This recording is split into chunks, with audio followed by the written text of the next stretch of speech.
Hello everyone, and welcome to Automobilista 2. There's been an update, and it's very exciting, and I'm really enjoying it. So, I'm just going to talk to you a little bit about the few things that they've changed in this update. I say few, it's a lot.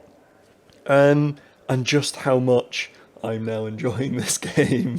So, 10 lap race, Interlagos, Formula V10. Terrible start. Okay, so the first thing that they've changed is the AI. You will see on lap 1, they've not improved. They're just as useless. I think I've just killed someone on the inside there as they tried to un-overtake themselves. They're just as useless on the first lap. They go really slowly for no reason, and they also get very scared by each other. Okay. They're kind of unpredictable as to where they're going to go slow, and I don't really know why they do go so slow on the first lap, because I'll be honest, one thing is, what is that AI? What is he doing? That was insane. One thing that this game doesn't do particularly well is like cold tyres. I mean, you do gain performance, but the car doesn't feel any slipperier on lap 1 than it does on lap 20. You know, you don't really have to pay much attention to heating up the tyres. The brakes you do, but I'll get onto the brakes in a minute. So yeah, on lap 1 the AI should be just as fast as everybody else. We've already made it up to lap 7, and I think we might, up to position 7 on lap 2, position 6 now, thank you very much. The AI are on 100% difficulty here. You can go higher. I'm not very good, so I haven't. I don't think we'll be able to win this race because the AI do get much, much better as it goes along. So, the main thing that I really want to talk about, I alluded to a few minutes ago, is the brakes. So, for anybody that's played Automobilista 2 or has been paying attention to Automobilista 2, you may know that the brakes have been a bit weird, I guess is the word. Easy to lock up. It basically necessitates a really, really rearward brake bias, and if you don't have that, you just lock up the fronts all the time. It was also extremely difficult to trail brake. As soon as you put a little bit of steering angle into the car, the fronts would lock. Now obviously, putting steering angle into the car will cause the fronts to lock, but in AMS2 it seemed to be an on-off switch. It was just, oh, you're trying to brake and turn? Nope. Lock up the fronts. And it would even do weird things like locking up the outside front when it really shouldn't be, and I don't know. The brakes felt weird. I use Fanatec CSL Elite pedals with the load cell, and one thing that I love about these pedals in particular is indeed that load cell and the fact that I can trail brake really well. I like driving with them in Assetto Corsa, in the Formula cars in there, like the RSS Formula cars, and these pedals just really allow you to be super precise, bleeding off the brake into a corner. As you can hear traction control chirping away in the background there. And I've never been able to do that in AMS2. But now, thanks to this update, you can. And it's amazing. And I feel racy all of a sudden. You know, without the ability to properly use the brake pedal, it really did feel like... sorry, I'm just going to try and turn the traction control down a little bit. Up is down. Just like Project Cars 2, I didn't change up into 7th, that was bad. And because of that I don't have the overspeed.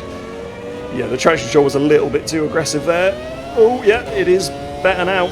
Okay, yeah, you don't feel very racy when you don't have the ability to really modulate that brake pedal. But now that I've got that ability back, I'm loving driving this game. Even just against the AI. Hopefully the devs will bring out their dedicated server tool and we'll be able to have better multiplayer, because at the moment it's just player hosted lobbies, which is not fantastic.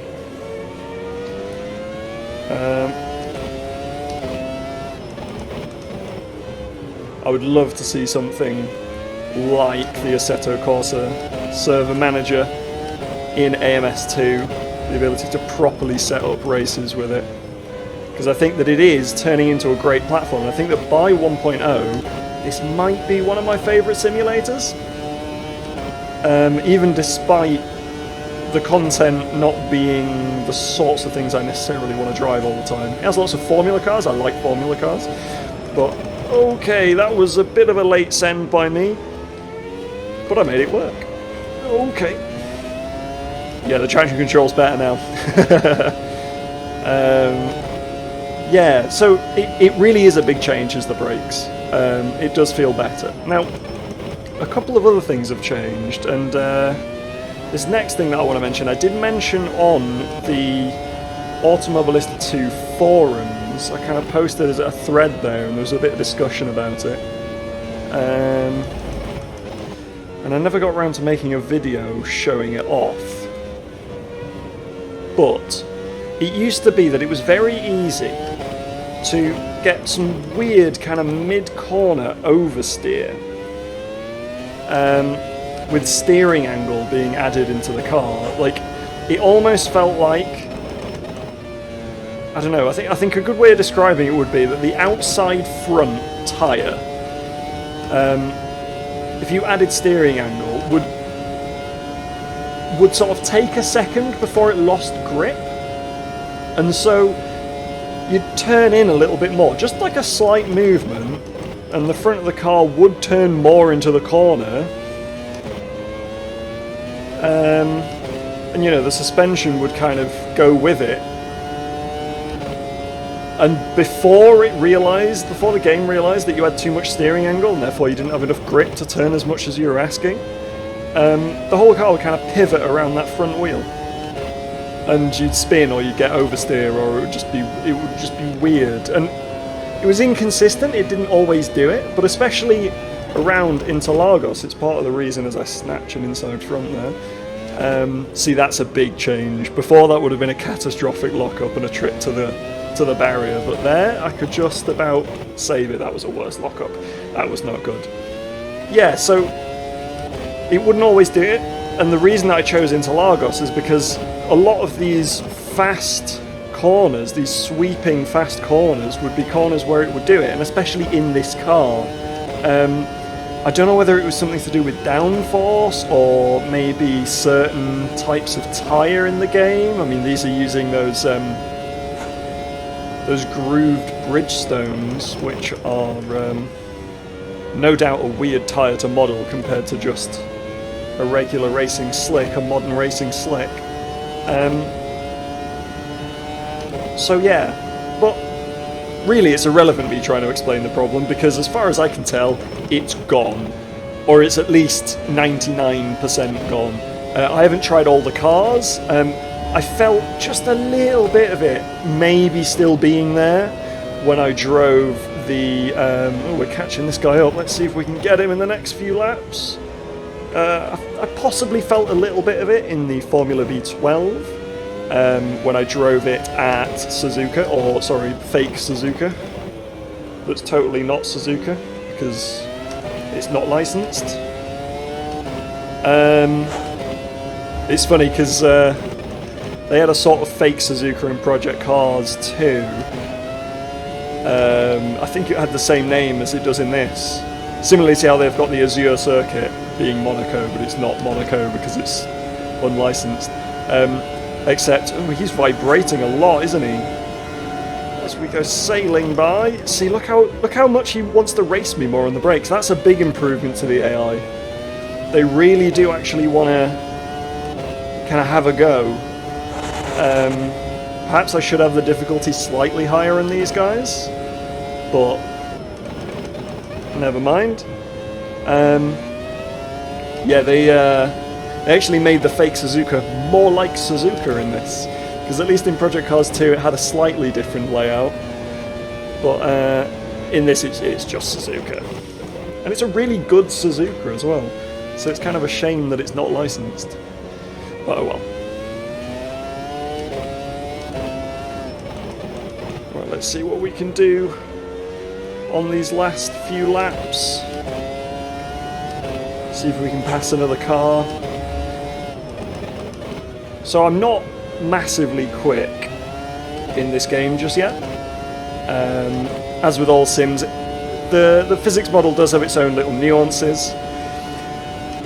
And while I disagree with everybody's comparisons to Project Cars 2, I don't think that it is like Project Cars 2. I understand where some people are coming from with some of the sort of just a sniff of that game in certain situations, but I don't necessarily think that's a bad thing. Because as far as I can tell, all the things that were bad about the Project Cars 2 physics engine have been fixed with AMS2's frankly much better physics in all respects, and also they're really good now force feedback. Another big lock up there, and I brake too early. I'm used to driving in VR, driving in 2D is a little bit strange for me, especially in a Formula car. Lowering the traction control definitely has made this car slightly more lively.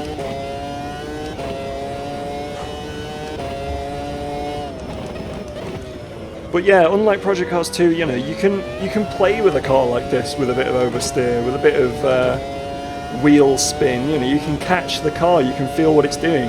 The force feedback, especially with this latest update, just feels great.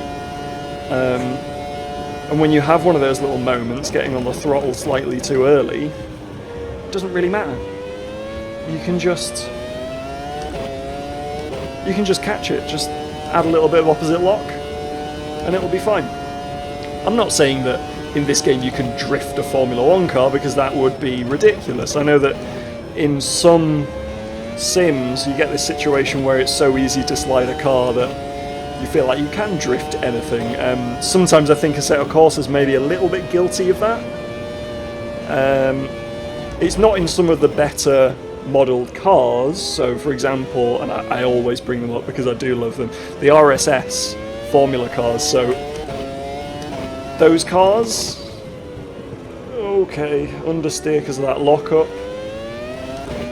The RSS cars, you really can't slide them, but they're catchable if they do go for a slide. Okay, we're coming out the last corner, 4th place from last on the grid. Admittedly, a lot of those places were just from the AI being slow on that one, but what are you going to do? I think that was quite good. So yeah,